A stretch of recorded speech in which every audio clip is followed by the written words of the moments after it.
Made from scratch bacon, Canadian bacon, Tulsa Torpedo, and snow crab poppers.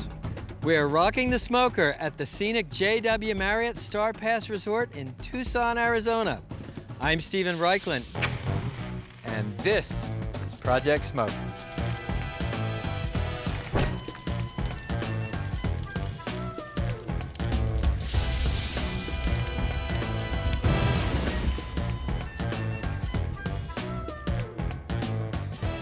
All right, sir. In the beginning, there was bacon. In the middle, and the end too. From breakfast bacon and eggs to outlandish bacon brownies, bacon has become a national obsession. Today, I'm going to show you how to cure and smoke belly bacon and Canadian bacon, then use them to make a Tulsa Torpedo and bacon snow crab poppers. It's bacon 24/7 here on Project Smoke.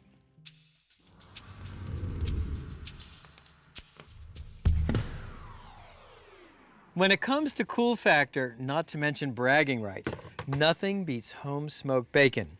This is a 5-pound slab of pork belly from a heritage hog called a Berkshire. You can see the beautiful alternating layers of meat and fat.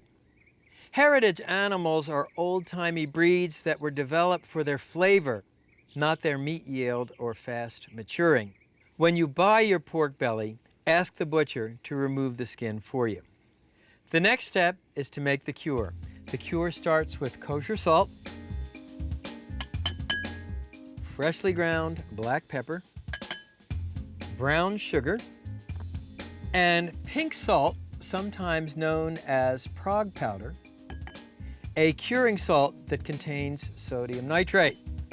Now, don't get all nervous about sodium nitrate. It is a compound that occurs naturally in many foods. It is used as a preservative, and it's responsible for the handsome crimson color of bacon. Mix the ingredients for the cure with your fingers. If you're wondering why pink salt is pink, it's colored pink so you won't confuse it with regular table salt. Once the cure is ready, turn the bacon over. Sprinkle half of the cure over the meat side and rub it into the meat. Then turn the bacon over.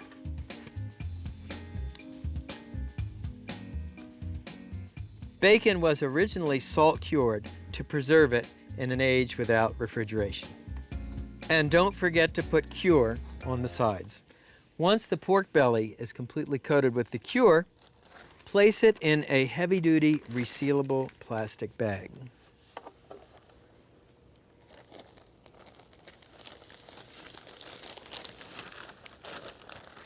Now fold the bag over and seal the zipper. And cure your pork belly in the refrigerator for 5 days, turning it over every day. What happens is the salt will draw out some of the moisture in the pork belly, which mixes with the seasonings to create a brine. This further cures the pork belly. Now let me show you the smoker. We're using an electric smoker. It's fueled with these pecan sawdust discs. Load the sawdust discs into the hopper and set the temperature to 160 degrees. This is a pork belly we cured 5 days ago. It's ready to go now. And you can see the meat has already started to take on that rosy bacon color. That's thanks to the pink salt, the curing salt. So place the bacon on the smoker rack and place it in the smoke chamber. Smoke the bacon for about 4 hours. The FDA recommends a safe internal temperature of at least 145 degrees. It's been 4 hours, and check out that bacon. Beautiful pecan wood smell. You can see the color of the bacon. The fat is crusty on top. And place it on a wire rack to cool. You want a wire rack so the air circulates beneath it so the bottom doesn't get soggy. And I'll transfer the bacon to a cutting board. You can eat the bacon hot. Normally you'd let it cool. You might even refrigerate it overnight to firm up the flesh. And let me carve a slice here. Oh, man. One advantage of curing your own bacon, you can slice it as thick as you like. Look at that. Cut another slice here. You can see the beautiful pink color you get from the curing salt. Okay. Cut one more slice here. Obviously, if you let the bacon chill overnight, it will be easier to slice. And you can actually eat the bacon as is. Remember, it's fully cured and smoked. But most people, oh my God, that smoke flavor. This is like I'm eating bacon for the first time in my life. Most people want to fry the bacon in a skillet or cook it on the grill. Quick saute, brown up the bacon, couple minutes per side. They ought to bottle that smoke and sell it. Once the bacon is browned on one side, turn it over. Oh yeah, that's what I'm talking about.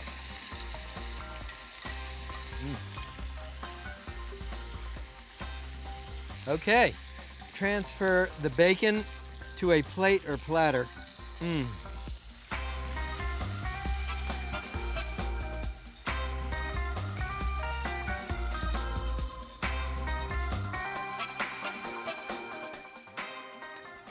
I'll just cut a little piece.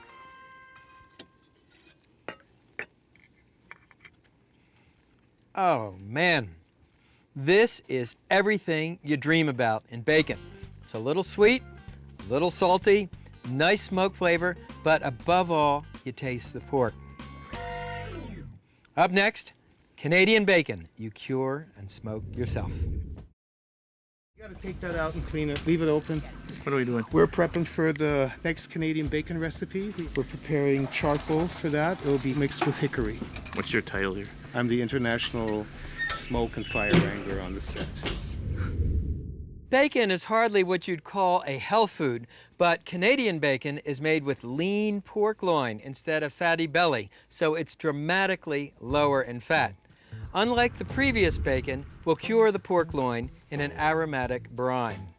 Step number 1, preheat a dry skillet and roast garlic, star anise, has a smoky anisey flavor, black peppercorns, fennel seeds, fresh thyme, and bay leaf. Roasting brings out the aromatic oils and makes these seasonings incredibly fragrant. Once the spices are roasted, add them to hot water. Then place the pot on the burner and heat the liquid almost to boiling. Our next flavoring is fresh fennel. You could think of this as licorice-flavored celery. I'm using fennel stalks, which I'll cut crosswise into 1/4-inch slices.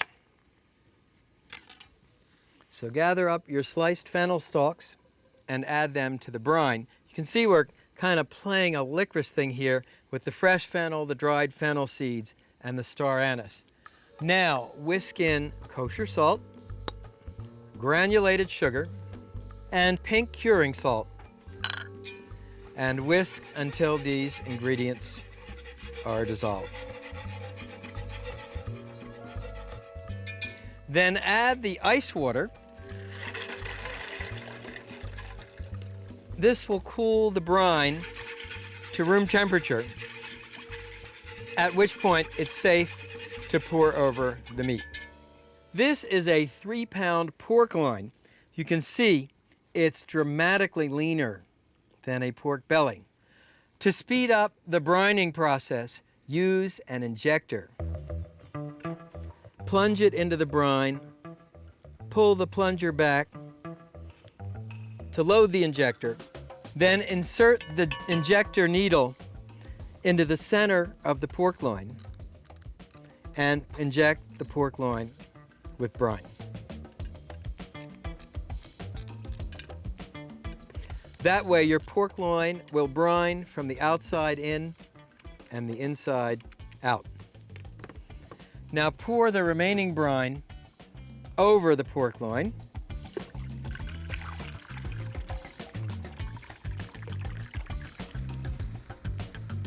Then cover the pork with plastic wrap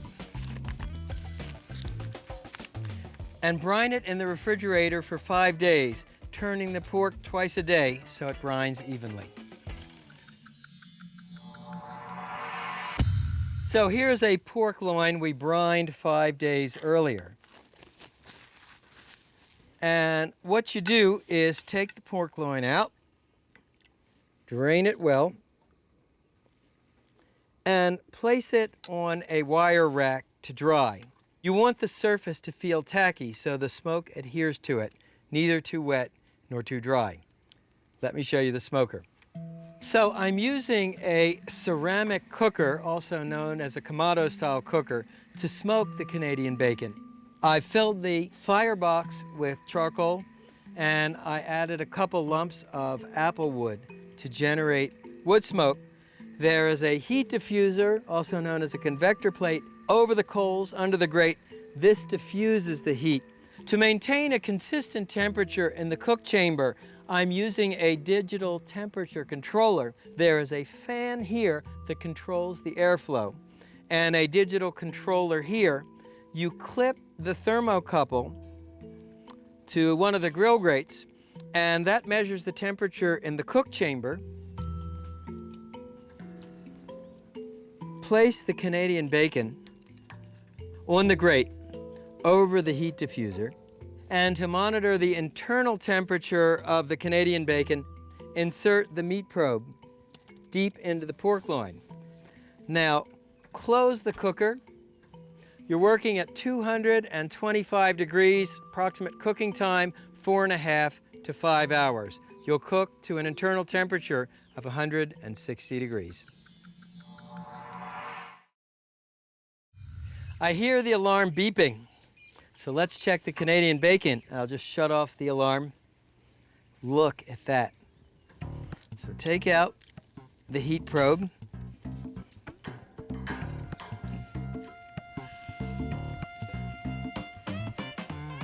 Here's your Canadian bacon. Normally you'd let it cool completely, but I am so eager to try it, I'm going to slice into it right now.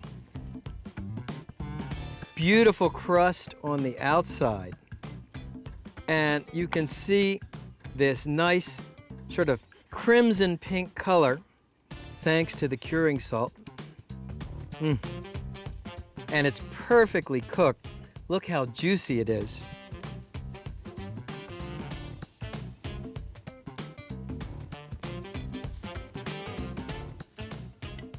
All right, so let's take a slice. See how we did. Oh man, this is so flavorful. You get the sweetness of the fennel and sugar, the saltiness of the cure, lots of nice wood smoke. And you know, a lot of commercial bacon never sees the inside of a smoker or smokehouse. It's flavored with liquid smoke. So when you make your own bacon, your own Canadian bacon, you can guarantee you're getting the real McCoy.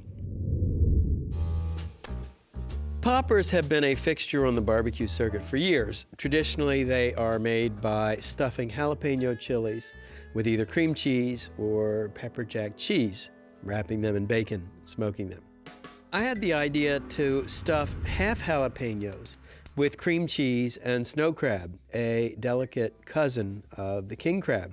Again, wrap it in bacon, smoke it in a smoker, and by only stuffing half a pepper, you infuse the filling with more wood smoke than you would if you used a whole jalapeno chili. Slice 12 jalapeno chilies in half lengthwise and scrape out the pith and seeds. Stuff them with cream cheese, pieces or shreds of snow crab or king crab, lemon zest, smoked paprika, and mix these ingredients together. Stuff the mixture into the jalapeno chilies.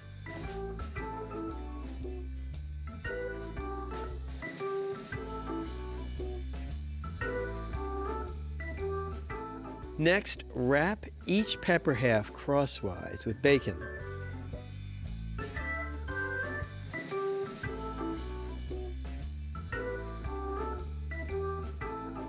Secure with a toothpick. Smoke until the bacon is crisp and the filling is bubbling.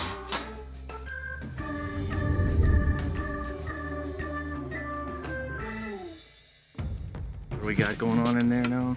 This is a Tulsa Torpedo, which is a Polish sausage wrapped with breakfast sausage, studded with spicy sausage, wrapped in a bacon weave for maximum pork enjoyment.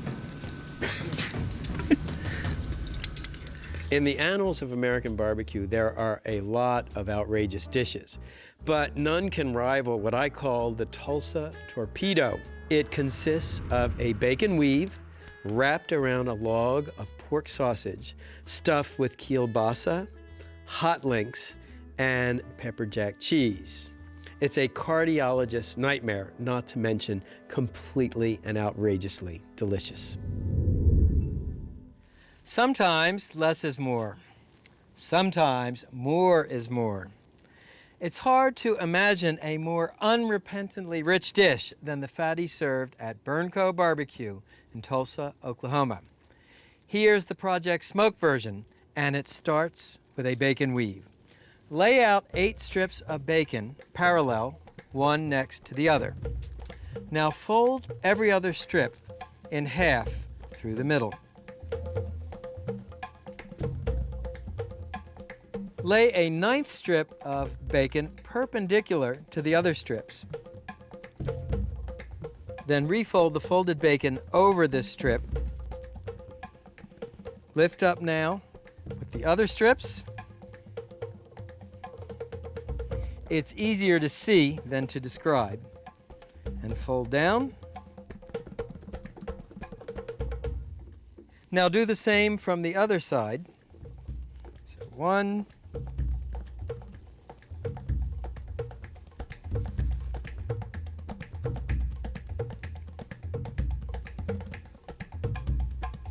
finally, lay the last strip of bacon on top, fold the tabs over,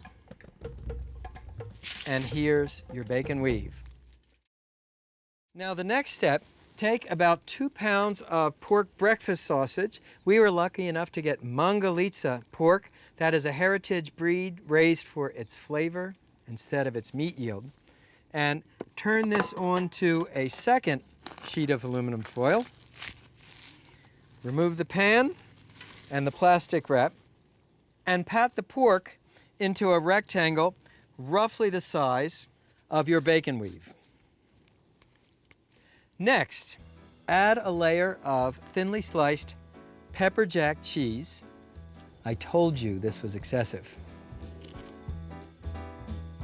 Arrange another layer of cheese right beneath the first. The idea is to cover 3/4 of the sausage with the cheese. Next, take 2 kielbasa or other smoked sausages. You see I cut the ends off so I can butt them up together. And finally, arrange thinly sliced hot links over the cheese. So you've got sweet breakfast sausage, smoky kielbasa, spicy hot links, and pepper jack cheese. That's what I call flavor. Now, using the foil, roll the sausage and cheese, first around the kielbasa, then continue rolling to encapsulate all the ingredients together. Then roll the log up back in the aluminum foil and twist the ends and refrigerate the sausage log for 1 to 2 hours to firm it up. Here's the chilled bacon weave, and here's the chilled sausage roll. what you want to do is sort of fold this back and turn the sausage roll onto the bacon. Now, using the foil to help you, bring the bacon weave over the sausage. Remember where your seam is, right here, and roll this up again. Twist the ends and refrigerate for 1 more hour to firm up the bacon and sausage. Meanwhile, let me show you the smoker. To cook the fatty, I'm using an offset barrel smoker.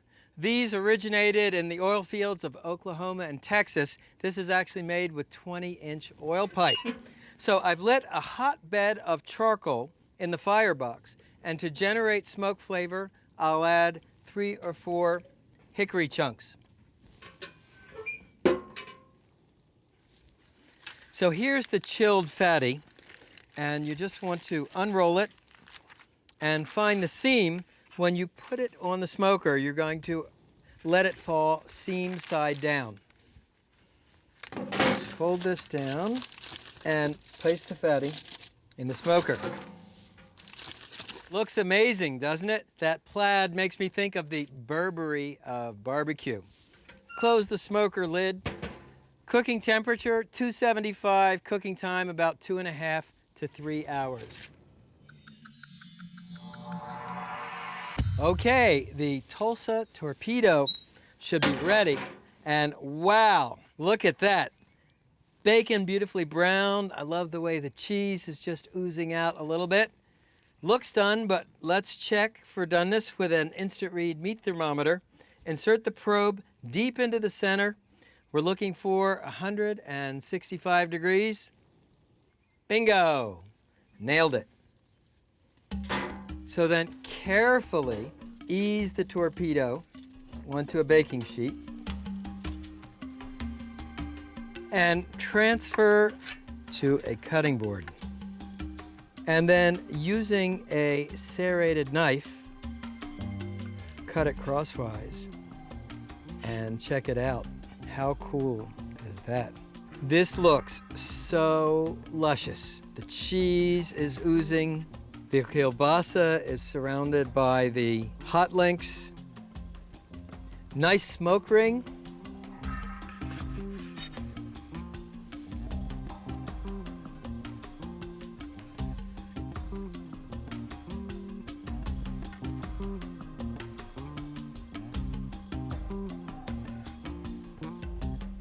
And here's the moment I've been waiting for.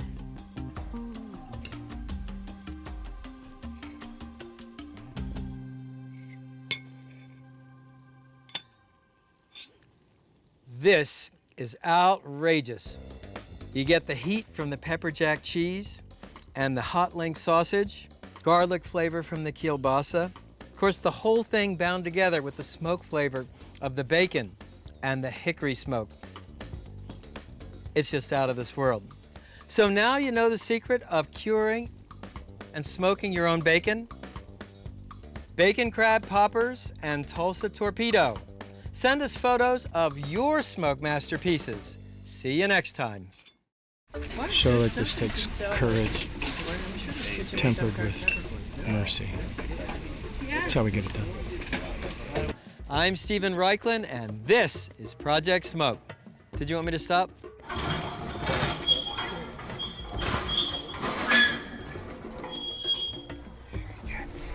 We got it facing the wrong way though. Yeah.